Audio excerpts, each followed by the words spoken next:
thank you all so much for joining. The topic of today's video is going to be crossing cultures in 2020 and beyond. So how to adapt to kind of our changing and more diversified workplaces. If you have any questions throughout the session, we'll save time for questions at the end, and you can submit them through the chat function.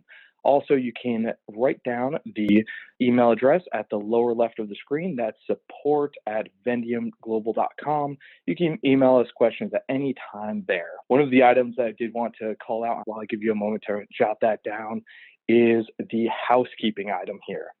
So even in the English language, for those of us who speak English as a native language, housekeeping obviously is a word in common usage or a term in common usage for these types of presentations. So I just wanted to point that out amongst a few others that we'll be going through here in the presentation. And for today's presenter, this is me, Andrew Bruzzi, and I always reference to do a quick bio just so you can understand who's giving the presentation and a bit of background. So I've been in the mobility industry for just a little bit over a decade. I lead an organization known as Vendium Global, which I'll go through a bit of who we are here momentarily. And I've also been author of 2 books and about a dozen articles in different platforms. As far as what we do as Vendium Global, so I mentioned we are a global mobility and HR consultancy firm. So we help corporate clients and relocation management companies really adapt to a changing world and do what we call mobility modernized. So adapting their technologies and processes and tools into being more effective in the transport of talent globally. We're headquartered in Northwest Arkansas, actually specifically in Rogers. We'll look at the full picture of whatever an organization is going through. If they mention that they have a problem, we try not to deal with the symptom. We try to deal with whatever might be causing it from a much grander scale. A lot of that is data-based and metrics-driven. So whenever we have any kind of solution that we're going to be driving, we try to base that on numbers, and that's what you'll see a lot of that we'll go through today. So to kind of go with a bottom line upfront first approach here, I want to go through what is changing. And some of these are going to be obvious, but I want to mention this right up front because when we go through what the cultural aspects are, and maybe a review for those that are trained in intercultural training, I wanted to point out in 2020 and beyond, we do live in a different world. We are changing a lot in technology and how humans interact. And that's why I wanted to call out how people interact, where people interact, specifically those two up front, because it's not the same as it was 10 years ago, 20 years ago, even 5 years ago. Social media and a lot of different platforms are connecting us in a much more digital way. Also, when I jump to cultural generalizations, since we are so interconnected, we can't just generalize as we used to in the past, where assuming that if someone happens to be from a certain nation, that they would have certain characteristics. Because ultimately, at this point, we are a amalgam of these traits. We have mixtures all the way through because we interact in different social environments. A good example of this is in a corporate setting. People will adapt the culture of the corporation. They'll also adapt the culture of their team. They'll adopt the culture of wherever they are geographically, religion, other things like that. So we'll go through a bit more of that here momentarily, but just how digital interactions are impacting us. Go through how to prepare. We'll reference technology a lot during the session, but technology really is our key advantage when we're helping people interact. We allow trainings to be automated. We allow communication to be a lot more fluid, where you're no longer just sending a letter. And now you may be sending an email or an instant message or video call. And those types of things will end up changing how we interact with folks from other cultures. And first, to define what is culture. And you'll see a lot of different definitions of what culture is, but this is kind of our condensed version of this. And one thing I want to call out is you will not see anything geographic on here.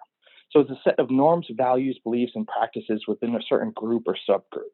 This obviously is a big generalization, and I'll go through here more specific definitions. But as far as the norms, values, and beliefs and practices, if you think about, these are things that are normal to you, right? They take any thought to perform.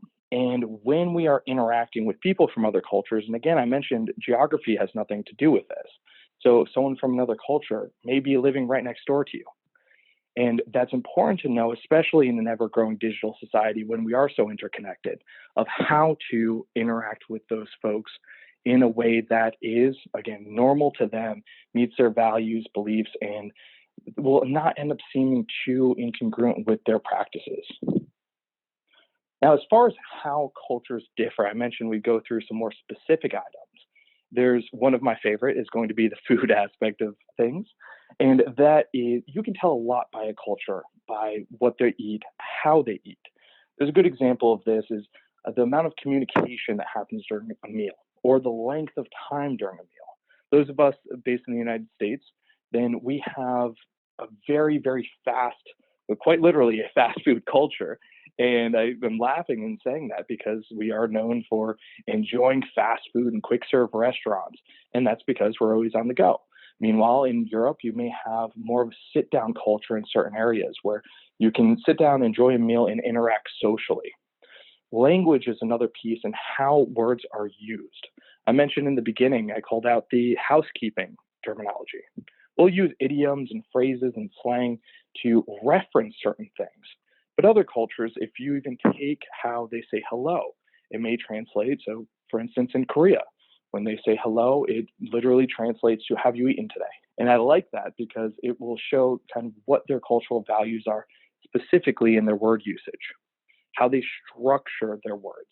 So obviously there's many languages that are based on a common etymology, but if you are basing it off of what the words actually say, then we can understand a bit more of the meaning behind them. Religion is obviously a huge aspect of this. I had the good fortune of just last night, I attended a wedding of a friend of mine, and they are from a different culture, a different religion. And it was interesting of how you can end up telling a lot of their history throughout how they practice their religion. And it was an impressive thing because it was also very similar. And that's a big thing that I'll be driving home to of going for the similarities and again, embracing the curiosity aspect. Geography is a great piece, and that's one of the more common things that we think about when we think about crossing cultures.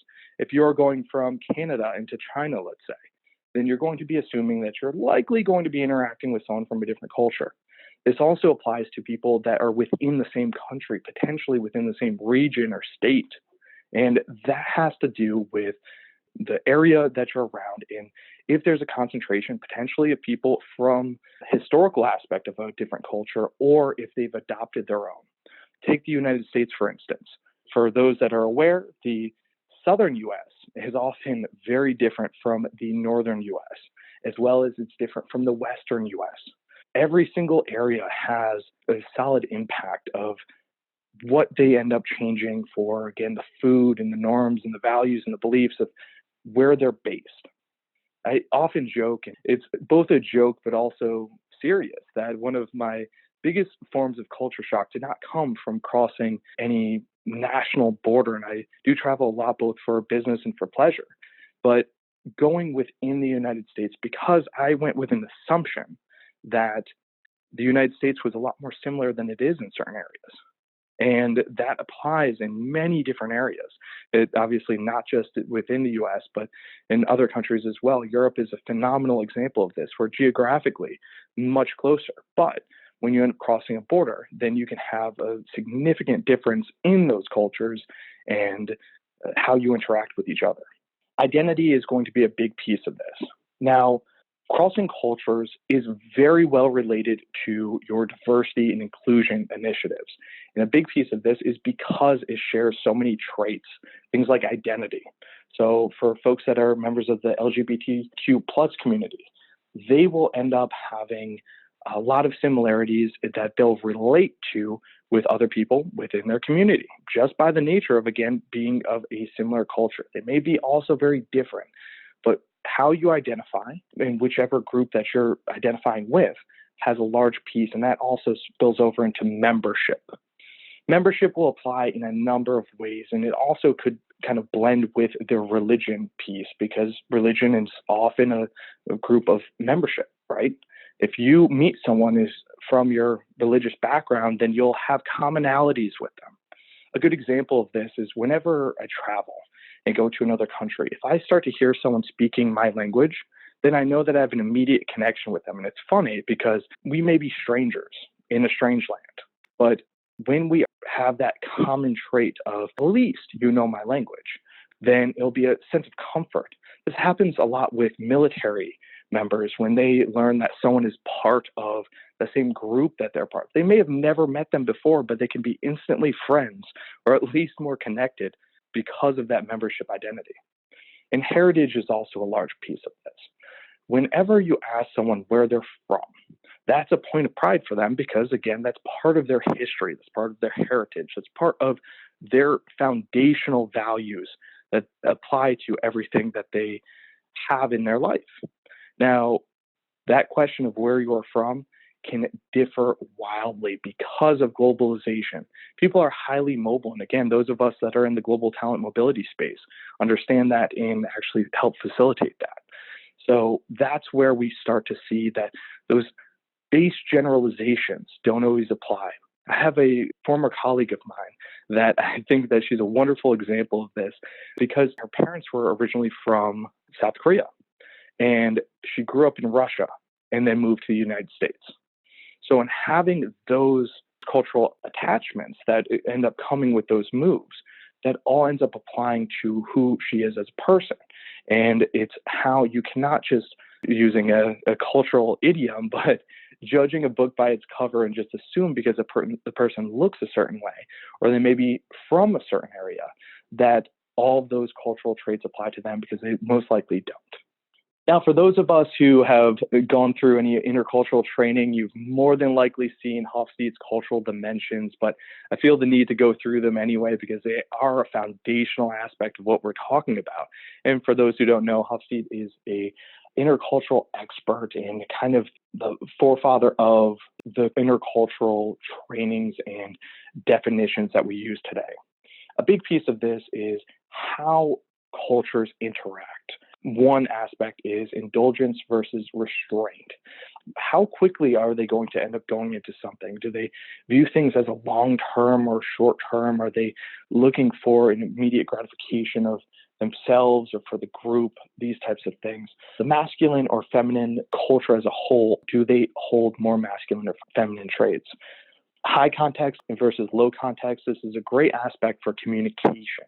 Do you go ahead and say things directly, or do you say things with a lot more context, a lot more detail? Do you kind of, and to use a slang term, beat around the bush, where you will end up describing a beautiful picture and use terms of art in order to describe what your end meaning is? And it's a much less aggressive approach when you use high context versus low context. Collective versus individualistic. Are you looking for the best of the group or the best of you? Is it good if you as the individual perform at a higher rate, or is it what you did to help the team? And this is where a lot of organizational culture will apply, because in corporate culture, we'll go a lot more for the collective, because what's best for the group is ultimately best for the organization. Uncertainty avoidance or comfort and ambiguity. If you end up thinking of how you would react in a scenario, picture that you have to complete a project and you only have a limited amount of detail. How comfortable are you with that? That is a cultural dimension of yours, how you react to those types of things. There are certain cultures that just take it as it is, and the French have the term laissez-faire, that you will go with the flow of things. Also, sense of time. I mentioned before, long-term or short-term planning. Are you looking for the Japanese term of kaizen, just small changes over time will end up creating a big impact? Or are you saying, no, we just need to do this one thing right now? This also applies to negotiations. Whenever you are trying to reach a goal, is the goal going to be a single dealing of what you're working on, or are you looking to build a long-term relationship? Now for communication methods and how we interact amongst cultures. And you'll notice that the top two are in black and the rest are in white here. And just wanted to separate those out because when we're talking about how we're changing in our cultural landscape, especially over time, then we're seeing a lot more digital interaction rather than in person or over the phone. This webinar is a perfect example. Communicate through a digital means rather than in person. We're not sitting in front of a large room right now, but there are a number of people on this webinar, and it will, again, be recorded and shared with others over time. So it's no longer the way where we need to schedule an event, get a big amphitheater together, and that's how we convey messages to each other. We can schedule this and have a complete digital means. I actually happen to be traveling today. A number of our team are traveling as well, just due to the holidays. And so being able to call in from these environments wherever you are. There's a segment of expats now that are known as digital nomads or laptop lifestyle, where you can travel and live and work from anywhere. So as you do that, you are learning more of other cultures and adapting their traits, but it's important to note the generalizations of cultures don't always apply. Now, email is always going to be communication for corporate cultures, but it's important to note that we need to watch how we write our emails.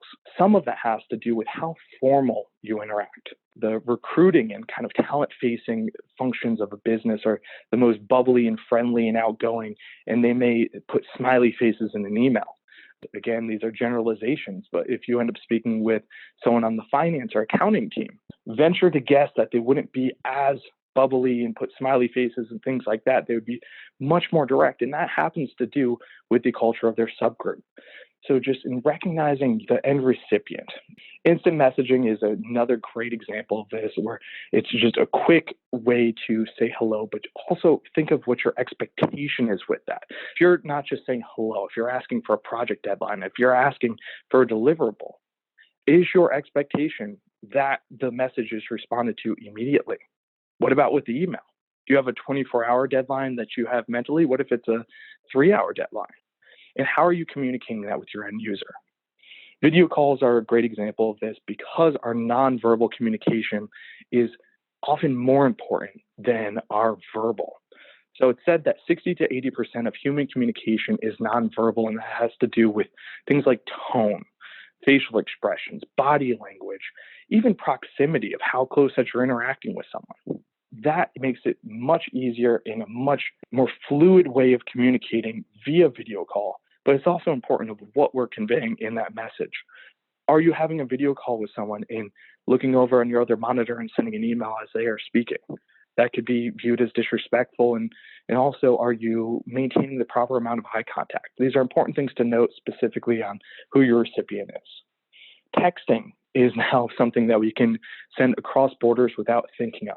Applications like WhatsApp will allow us to send a text to a colleague in another country. So our ability to be contacted is much easier, just making sure that they understand what your norms, values, and beliefs are, especially in regards to the communication methods. Social media is another aspect, and we see things like Workplace for Facebook in the businesses, and things like Slack and other organizations that apply social media to the workforce. Now, we have our own personal social media platforms, and those are always a fun way to communicate. And how people communicate, and again, what are the expectations of this? Now, I did promise you that we'd talk about some communication barriers and some of what I mentioned with noise. Now, noise is an interesting concept, and these items apply to noise. Just picture you having a conversation with someone. Anything to block your message from being received is referred to as noise. Now, there's funny things about that, where it could be you just had lunch and you have a stain on your shirt, and that could be distracting. So that is noise blocking the message from being received. It's the same as if a car horn would blow while you're speaking and the full message wasn't conveyed. Your biases, mood, perception, social frame all happen to do with how your message is delivered and any barriers that should end up coming from that. And the last item there is for shared meaning. Are the words that you're saying being conveyed, or are you using an idiom? To use US slang a bit more, we'll use sports symbolism a lot, where we'll reference that, oh gosh, that was way off in left field, or you really hit this out of the park. Let's go ahead and touch base later on.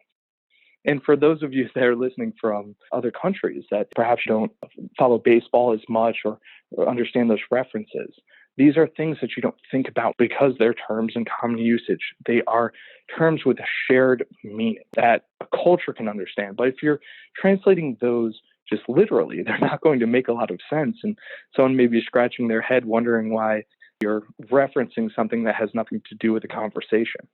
Now, your biases, I'll go through here in a moment of finding some of your biases, but these are important to note because a lot of them are unconscious.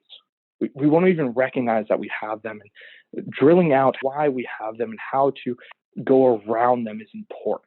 Now, as far as the stages of cultural interactions, these are terms that we use when we're coaching clients of what they should look for and where they should trade. The first item referred to as cultural ignorance. The term ignorant in English, especially in English from the US, that will have a negative connotation, but not actually the root of the word of the lack of knowledge in a certain area. So it's not intended to be insulting. It just means that you do not happen to know.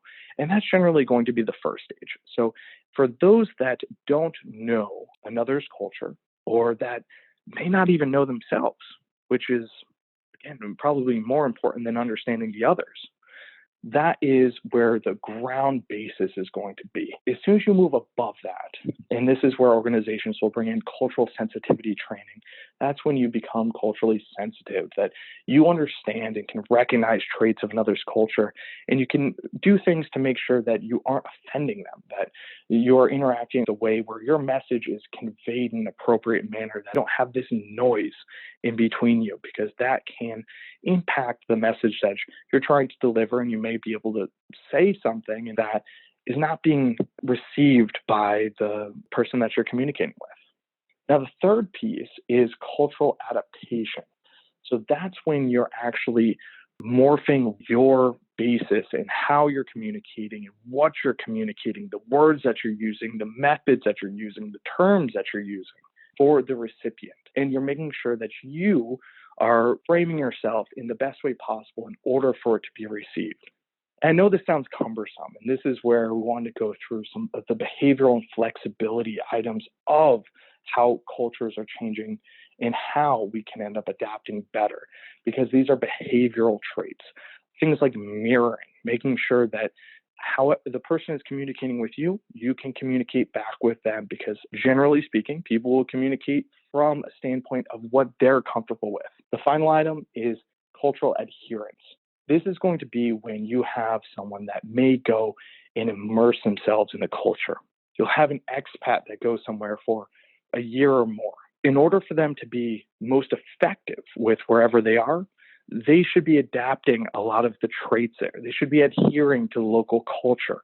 It's perfectly fine and important, actually, for them to retain their home culture, because we all have our cultures in a number of them. But being able to interact in a way that is essentially seamless when framing your words and framing your communication and framing your interactions with the host location, that is going to be easy for them to receive. And that's probably the biggest piece of it, is making your message and making your interactions easy for the other party and also easy for you, because what's easy for them to receive, it's easy for you to deliver. And there's so many clients that may be absolute technical experts, and they go to another country and they'll have a failed assignment. They had that failed assignment not because they were not an expert, not because they were not a good people leader or anything like that. It's often because they did not adhere to the local culture. The way that they were approaching things blocked their message from being received in the way that they wanted it to be received. And likewise for the local population, because if someone is framing a message in what they view as appropriate, and they are receiving messages in a way that they don't view as appropriate, then the communication is entirely broken down, and this is important for us to adapt. Now, I mentioned before of knowing yourself, and this is often the most important part. And I also said that I'd show you, define where your biases stand, especially the unconscious ones. Now, this is a fun exercise. Go somewhere where you don't know the people, maybe a coffee shop or a pub, a bar, a restaurant, and look around the room. And then start imagining who you would pick without knowing them at all, who you would pick to ask directions from. Who would you pick to lead a project for you? Who would you pick as someone that could be a potential danger to you? Now, a lot of these all have to do with just what you are seeing, what they're wearing, what they look like, who else they're with. These generalizations are dangerous because they are exactly that, generalizations. They're stereotypes. We are basing solely by how someone looks and how someone is moving or interacting. And our brains are pattern matching machines. We do these because of life events and because of what we've learned through our childhood. These are your unconscious biases. Think of how you would describe a person. If it has to do with how they look, and how they look is completely irrelevant to what you're describing, that's more than likely an unconscious bias that you're using. If their religion comes into play, that has no basis for the story that you're sharing, then again, there may be something deeper that you'll have to work on. And this training is going to be too short to go through how to approach those. But I will say for this exercise is really go forward as hard as you can in the direction of those biases. Approach those people, try to connect, try to learn, try to understand, because you are retraining yourself away from those biases. And that's highly important, especially in an ever-connected society. There's a lot of those things that you're drawing from aren't actually true, aren't actually going to apply. And that's where the retraining aspect is important. Now, knowing what your norms, values, and beliefs are, again, do apply to your biases, but they also do apply to how you view the world. When you're looking around, when you're traveling somewhere. When you travel somewhere, I think this is a perfect example of it, actually. Let's say there's something that shocks you. Some of that just has to do with your basis of what's normal. And using the example of a small town that is much more quiet and laid back, and then you go into a major city and it's loud and there's people that are driving all over the place. And queuing theory is a perfect example of this, of how culture stayed in line and how it can be a stressful item to you. That's going to be important to know what stresses you in these scenarios, because it will help you adapt well and help you interact in a way that will make others feel comfortable as well. How you communicate is important. And I mentioned the idiom factor, your tones, your formalities. These are all things that are important into how your message is conveyed. And again, we mentioned that it's not just verbal, especially now, it's digital. And it's digital even in the way of video conference. I'm still including that as digital because you're interacting in a form that you're not seeing the person in front of you, but it's how you can adapt. How would you want people to communicate with you? This is something that we often don't think about. And it's very important because how you want others to approach you is showing you what your base culture is. Do you want someone to add a lot of context in how they approach you with a problem? Or do you want them to just directly say, hey, this is where you messed up, this is how we're going to solve it, that's it? And how would you take either one of those scenarios? These are important to find your foundation. Obviously, this is a presentation for how we adapt well. So I wanted to give you some tips for crossing cultures. First, for you as an individual, because the biggest piece of control that you have in any intercultural situation is yourself. And studying another's culture, learning and being curious, the curiosity factor is the most important because you're keeping an open mind. You're not being judgmental. And that kind of jumps to that last item there, but keeping that frame that there is nothing wrong with someone, even if they interact in a different way. This isn't about right or wrong. This isn't about better or worse. This is just about different. And you can recognize and appreciate and reconcile any of those differences because often we're far more familiar than we're different. And especially if we're communicating in these manners that are so much more intertwined in a globalized environment, that's important. And for the second exercise, and I kind of alluded to this before, go out and meet a complete stranger. If you are in a safe environment, this could be in your workplace, this could be in your university or wherever you are. Go and meet a complete stranger, someone that seems as different from you as possibly could, and learn their story. That's going to show you that, again, you are far more interconnected and far more similar than you are different. You might even have mutual friends. You never know, especially in a close geographic region. I mentioned before of what languages hold and the meaning and the history and all the context that language can provide. And it's important to learn another culture's language. Now, I often recommend that even if you're going for a short business trip or traveling somewhere, learn some of the other culture's language, not just to understand the history and some of the context behind things, but it's much more polite to interact with someone in the way that they're used to. They may know your language and they may be able to communicate with you, but that's because they put in that effort. So in recognizing and being introspective to at least have some kind of foundation, communicate in a comfortable way, it's very, very helpful. Now, as far as your team goes, if you are leading a team, or even if you're just a member of a team, and a great way to learn about others' cultures, especially ones that are geographically close to you, is host food days.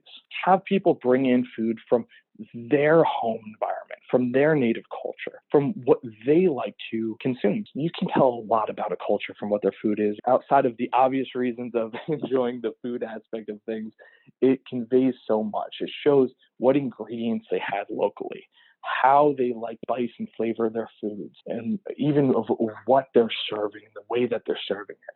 These are very important. For the third exercise I wanted to go through is have your team tell their stories.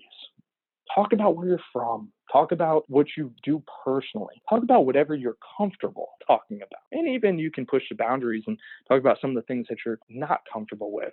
But learning of what someone wants to communicate and may have felt kind of stifled to not communicate, and they can have that opportunity, it both allows them to voice what their values are to the greater team, and allows the greater team to receive those and understand where they're coming from. The biggest items that cause conflict within a team are misunderstandings that are just based on lack of the foundation to accept the other's point. This actually even applies to personal relationships. The other person that you are in a relationship with, whether or not it's romantically or just a friendship, or if you're in a business situation, they're not going to do something that conflicts with what they view as right.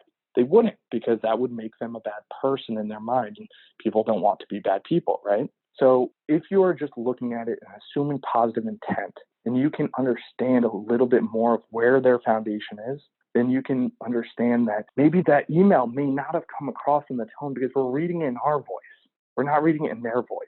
These are important factors to consider when communicating, because it's, again, that noise of how the message was conveyed. And third item on here is bringing in intercultural training. This could be digitally, it could be physically, but running an exercise to find a lot more of those deeper values of how the cultures on your immediate team differ and how they can interact well. We can do that in a digital format where we can host a web conference, have exercises and run through scenarios with people to discover what's important to them that they may not even be aware of. When we run through and assess what the behavioral traits are of certain groups, you can learn what is going to potentially trigger one of your teammates to become upset that you never wanted them to.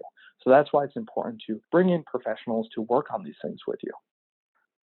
Now, lastly, for your greater organization, almost all organizations now are multinational. Even if you do not have headquarters in other countries, you are bringing in people from other nations. You're bringing in people from other cultures. You have a much more complex and diverse basis than we've ever had before in our human history. So when you make goals in relation to your intercultural training programs and intercultural dynamics. Include it in for your diversity and inclusion programs. And I often reference this with clients that it's not diversity and inclusion, it's diversity and belonging. If you are a member of an organization, you belong there. We want to interact with those that understand us well. So all that we're doing in these goals is figuring out how to understand the other in a better light and how we could be understood in a better light as well. Assess, train, and measure. You need to have at least a foundation of what you're going from. People and humans interact with emotions. These are natural items, and again, some of the barriers that we actually have. So when we can base these off of numbers, it makes it non-emotional. It makes us help base change on a physical number. And again, there's nothing wrong. There's no right or wrong in these interactions. It's just how we change certain traits, and most of them are behavioral. Automation is a big piece of the training. So even if you can't bring in an intercultural trainer, get an automated way to train your folks of how to interact. And if you think of the previous slide when we had those 4 levels of intercultural dynamics where the basis was just cultural ignorance, where you're unaware, at least have cultural sensitivity to all employees, regardless of what they do in your organization. They could hold any role. Every single organization globally should have cultural sensitivity training at the basis. A step above that is learning more general behavioral traits of how to interact and how to understand the behavioral tendencies of both yourself and how to interact with others. The step above that, where we're getting closer to the adherence stage, that's when we are looking at a specific culture and how we interact directly with that specific one. Then lastly, make sure that you have your global offices share their stories. They'll be very happy to do this, and it helps the teams understand what's important to the others. It allows them to share what maybe their project plan, how they approach project plan. One of our biggest complaints that we hear is this other office cannot meet this deadline. Every time that we give them a deadline, they never meet it. And that happens to do with a sense of time. So if you learn how they manage projects, then you're learning how you can set expectations based off of what they're doing rather than trying to push your expectations onto them. Appreciate you all joining today. If you do have any questions that come up, feel free to send us an email. Wish you very happy holidays, and we'll sign off. So thank you again.